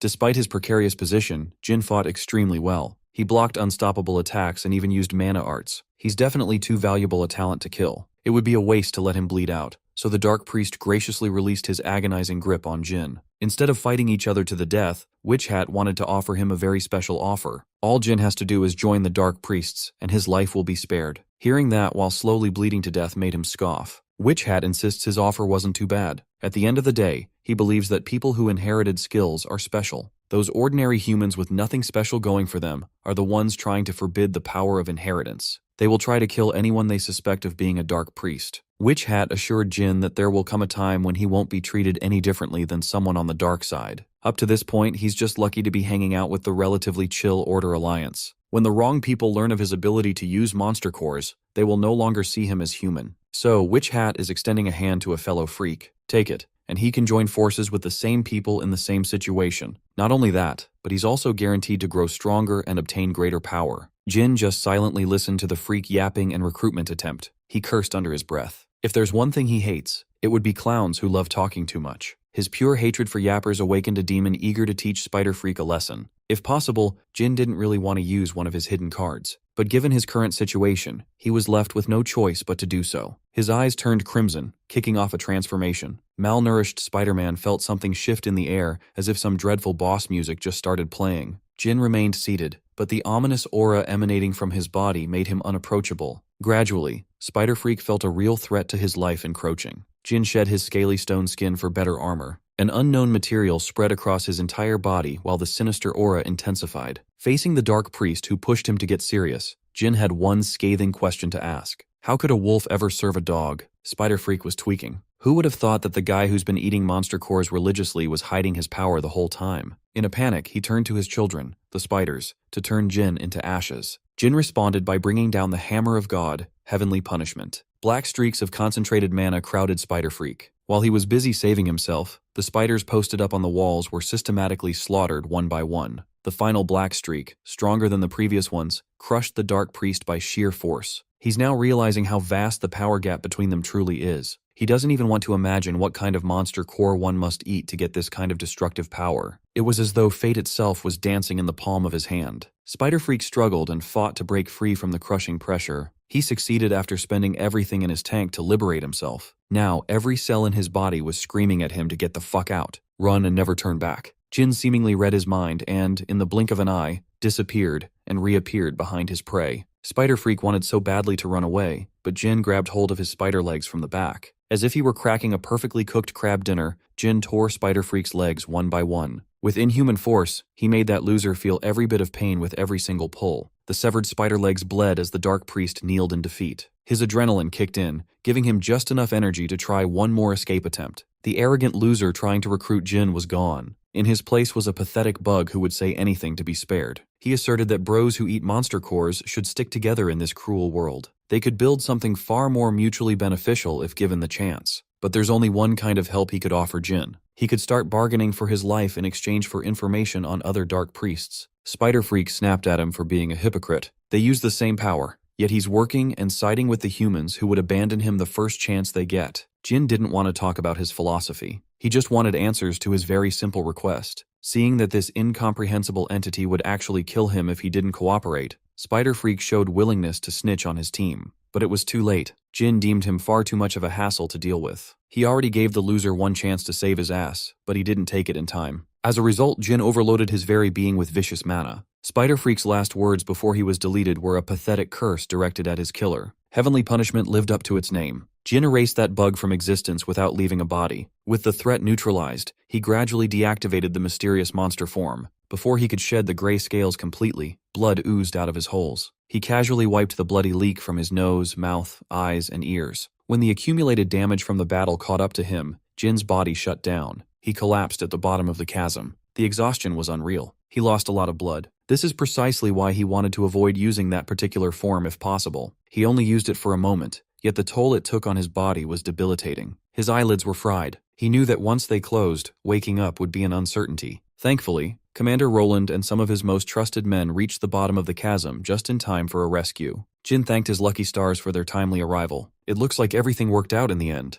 Roland ordered his men to bring a stretcher so they could carry Jin up for the medical attention he needed. The commander looked around the aftermath of the battle, and he couldn't even picture in his head what had happened in this dark corner. Once the mission was wrapped up, everybody involved returned to Third Pioneer City. The professionals tried their best to stabilize Jin, and now he's in recovery. When he finally opened his eyes, he was no longer in that dank spider lair. He sat up, feeling intense soreness throughout his entire body. He was just surprised he had survived that encounter with the Dark Priest. While he was collecting his thoughts, a maid entered the room, assuming he was still unconscious. She hurriedly ran away to inform everyone that the mercenary had woken up. The first one to hurry over was none other than Commander Roland. According to the commanding bard, Jin has been out of commission for 3 whole days. That's an awfully long recovery time, considering his new regeneration ability was facilitating his healing process. Roland explained that his men had taken care of most of the surrounding rift cores after Jin eliminated the biggest threat. The casualties were minimal, and the expedition was a success, all thanks to Jin. Jin liked the feeling of being acknowledged. But of course, extraordinary contributions deserve an extra generous award.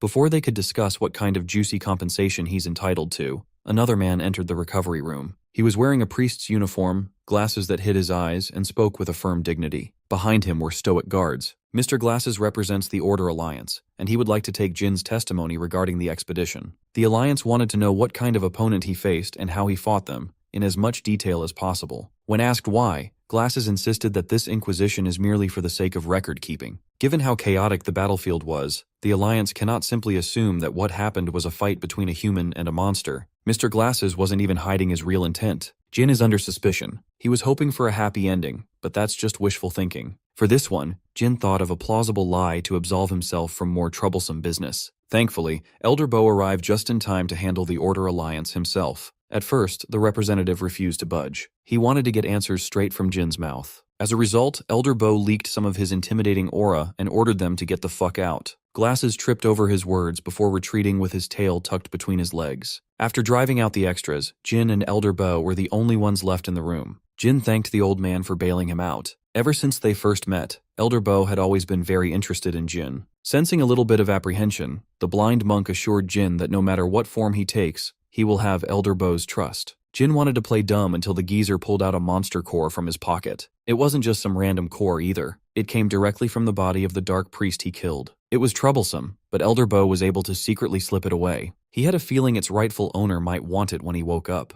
Before giving him the monster core, Unk gave his boy a fresh haircut and hooked him up with fresh gear, gloves included. After giving Jin a cut and dressing him up, the blind monk was very satisfied with his work. Jin immediately noted the fit of his new armor. It was beyond comfortable. The fabric felt like it was one with his body. If he had known this type of armor was out in the world, he would have gotten his shit tailored from the start. Elder Bo told him that comfort isn't the only thing that makes the set satisfying. The true value of this armor goes beyond comfort. Out of nowhere, the old man concentrated mana on his palm and charged at Jin with a full-form strike. The palm touched his armor-covered abdomen, making him step back instinctively. He couldn't believe that this weird old man would dare to punch someone who had just woken up from a 3-day coma. But then he noticed the lack of pain in his stomach. He barely felt a tickle from that charged attack. All force was dissipated because what he's wearing is a relic. Relics are treasures imbued with magic. They are expensive and rare. The weight suggests that the material must be some ordinary beast hide, but it's truly a mysterious item with powerful defense comparable to a full heavy plate armor. Relics like this one are so rare that it would be hard to obtain one even if you have the gold coins to pay for it. The armor was just one part of his rewards. Presented by Cindy, Jin was awarded a total of 2,400 gold coins. They brought in a chest glimmering with gold bars and ingots, skyrocketing Jin's net worth. He's never seen so much money in his entire life. Elder Bo made him understand that through the countless monsters he hunted, the expedition succeeded. His contributions to the people are far from ordinary, and they entitle him to equivalent rewards. Of course, Cindy added a little extra straight out of her pocket. Jin doesn't mind getting filthy rich off one job. Even so, he wasn't used to being treated so well. In life, he came to learn that excessive kindness can be suspicious. Even though these two know about his habit of consuming monster cores, they continue to support him.